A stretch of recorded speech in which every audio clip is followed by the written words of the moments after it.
going to be learning a new piece this week with harmonics. It's called Clear Blue Sky.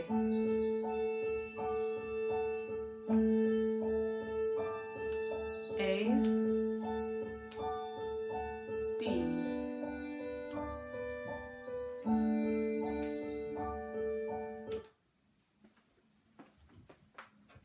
So, can you pick up your violin and your bow? And we've got A, harmonic A, harmonic, and D, and harmonic.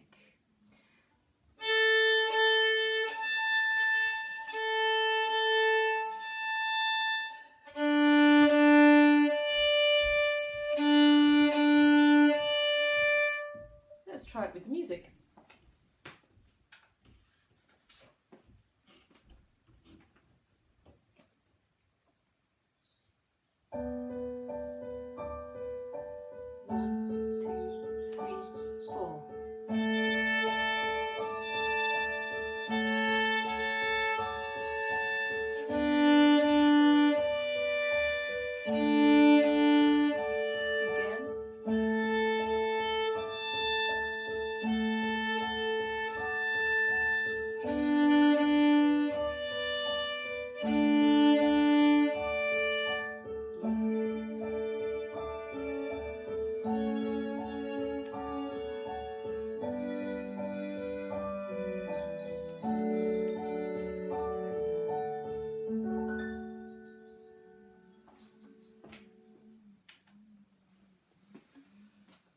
I hope that went well for you. If the harmonics were a little bit skatey, you probably need to put more weight on the bow, even though they're very delicate. My bow is really quite close to the bridge. Okay, next thing is our left hand. So we're going to be concentrating on the same things as last week, some similar, but we've got this new piece, this warm-up. And we are concentrating on arpeggio patterns, so big leaps, 01, 02, 03. And we want to get all 4 fingers in position. So a new little game for you this week, apart from the warm-up, is moon landings. 4 fingers tapping in the G string and D string area. And swing your arm and tap on the E and A string area. Let's try back on the G and D. And coming into land on the A and the E.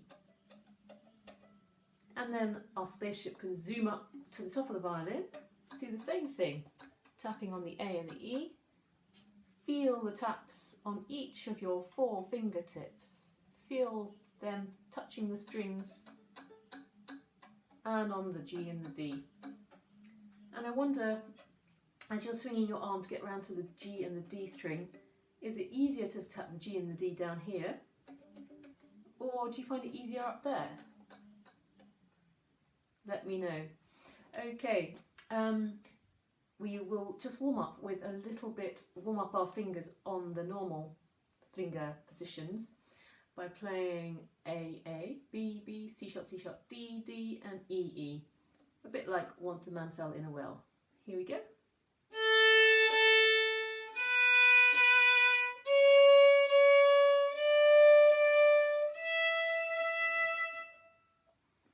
Okay, and I would like to teach you just one more verse of that Clear Blue Sky piece we warmed up with.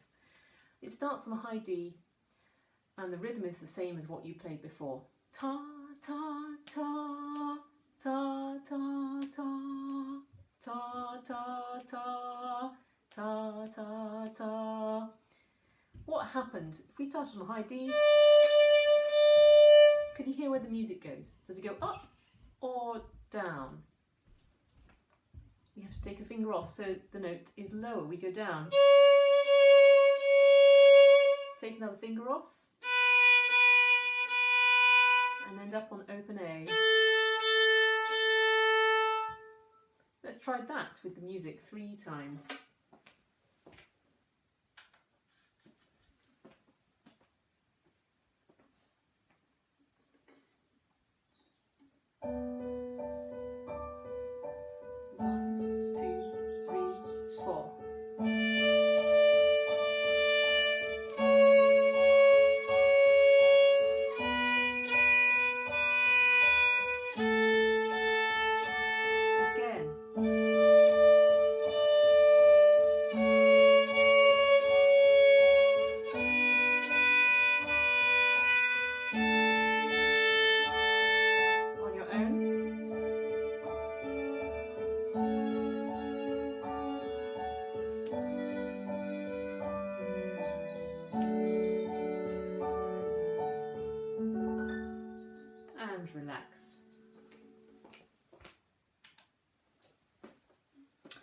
Right, Dog and Duck then are simple piece, but really, really good for strong fingers and leaps. So we're going A, B, A, and then A, C sharp, A. This is a little warm up for Dog and Duck. A, D, A. 1, 2, 3, 4. A, C sharp. A, D. Let's try that again. A, C sharp. A, D. Okay, and with the music, Dog and Duck.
Great. You know what? I think it'd be great if you could do that on your own as well as doing it with me on the video. So let's have another listen to the backing track, and if you feel like you know the piece well enough, please play along.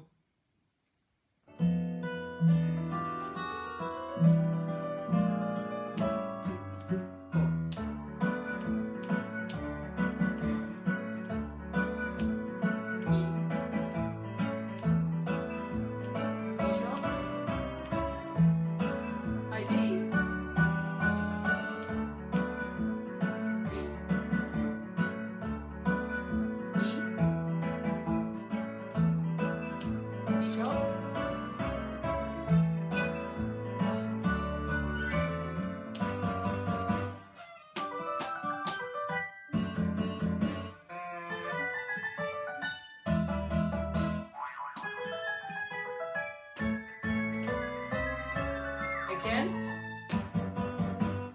Stamp your feet. Spin around. Another action.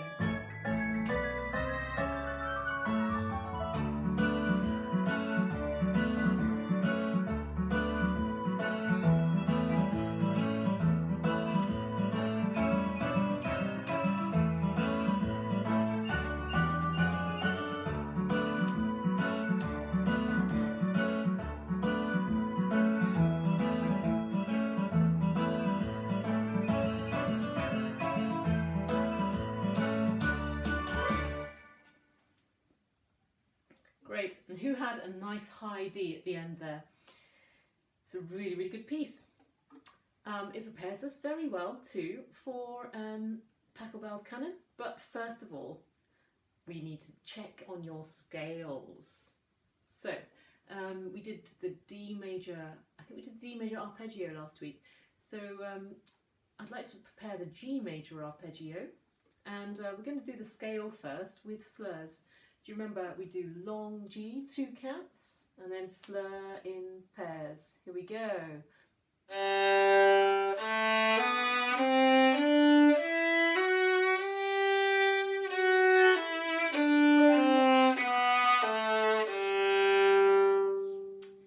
do that again, maybe a little bit slower. 1, 2.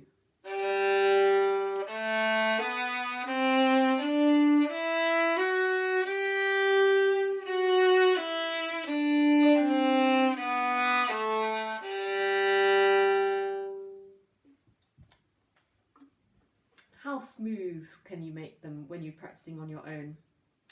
And are you doing them on the G string, on the D string, and then starting on the A string? We've got G major, D major and A major scales that we play at the moment, and you have done them all with slurs, so I'd like you to keep practicing those. Right, the arpeggios. So if we do a G major arpeggio, the first note is going to be G. Then we miss one note and we play the next. So that's B. Then we miss the next note and play the next, and that's D. And then we miss out 2 notes and we play the top note, which is, again, G, high G. So let's try that. Can you do it 2 bows per note with me?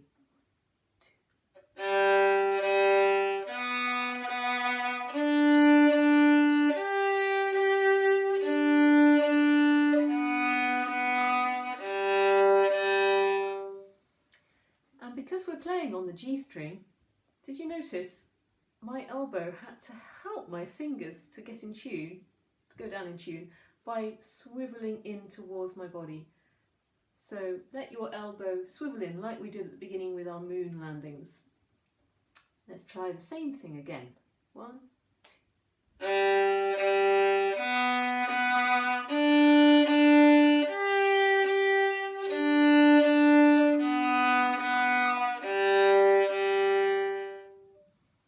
Okay, and I'd like you to try that single bows as well if you think you're ready.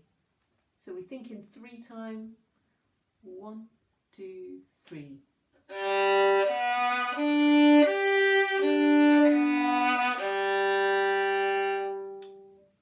And we can also do arpeggios starting on the D string and on the A string. A.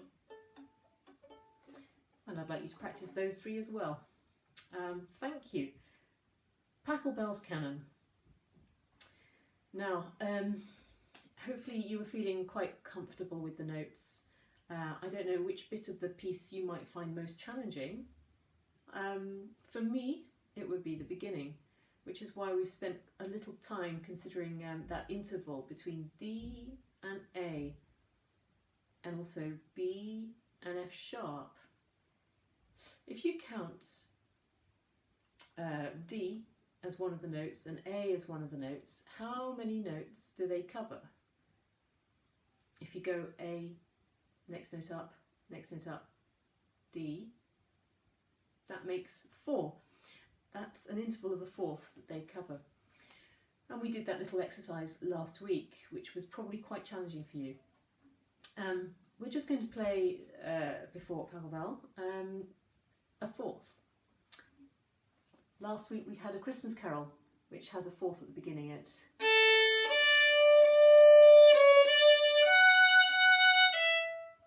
Do you know what that is? Hark the herald angels sing. And it's one of my favourites. But you might know this film tune.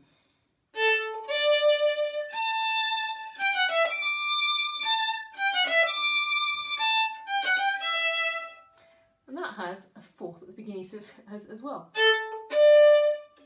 So if you can make the beginning of Pachelbel, your finger position, sound like the beginning of Star Wars, then you know you're in the right place for the beginning of the piece of Pachelbel.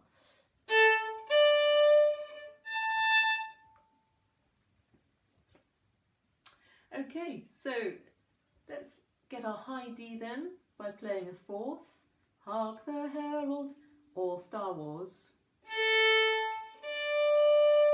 And remember, you can slide your finger up towards the bridge to make it higher.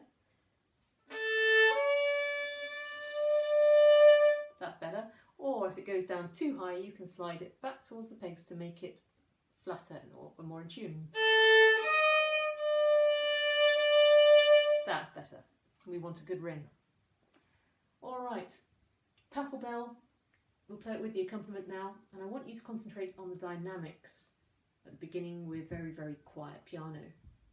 The next 4 bars are similar, but a little bit louder and higher up on the violin too.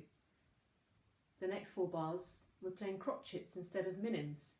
Ta, ta, ta, ta. So we're using more bow, and it will be a little bit louder still.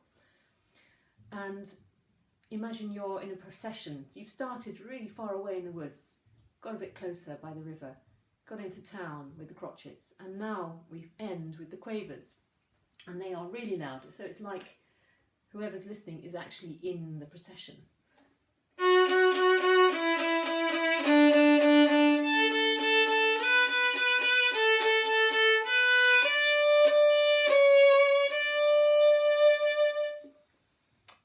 Did I have to use a lot of bow on the quavers, or were the bows quite short? Forte quavers. I think they were fairly short. The way we get loudness, I wonder whether you can think how to get a loud sound with short bows. The bows will be moving quite fast, of course, because they're quavers. And we can also put a lot of weight on to the bow. That helps.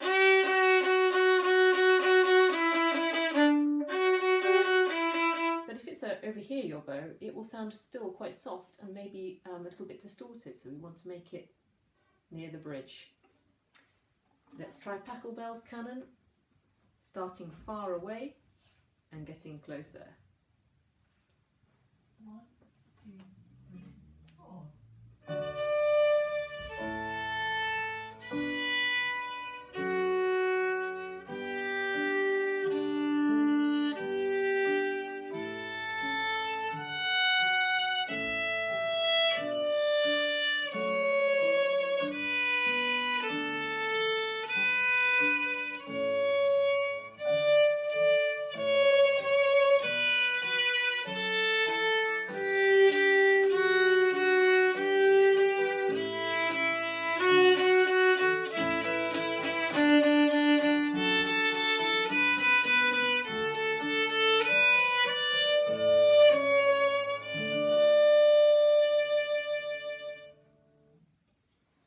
Can you try that by yourself with the backing track now?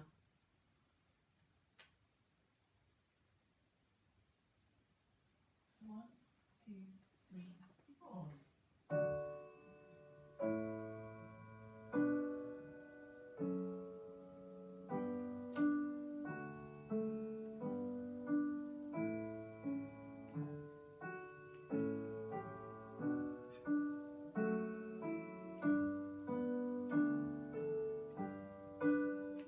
Crotchets.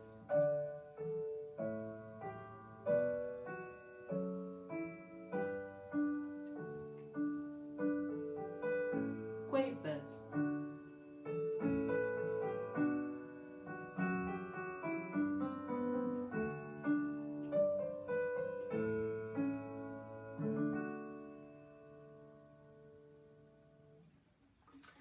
Okay.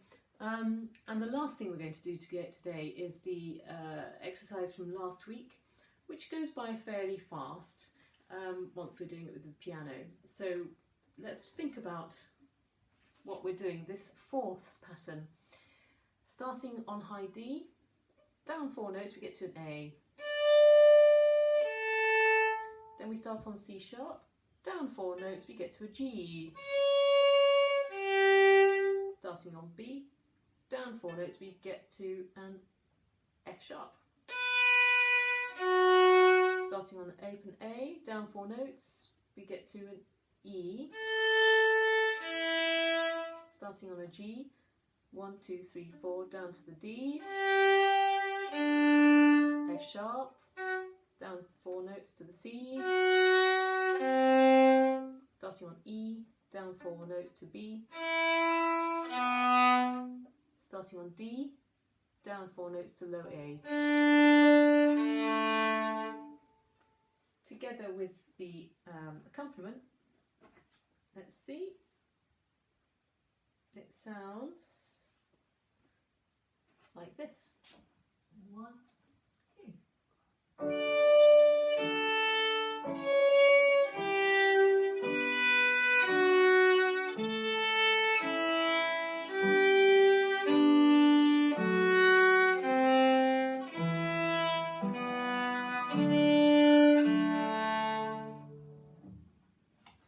Okay, that's just to make it easier. If you do something really hard, it makes other things feel easy by comparison. So hopefully, if you can do that exercise, Pachelbel will feel really easy. Have a good week. Enjoy your practice. Bye-bye.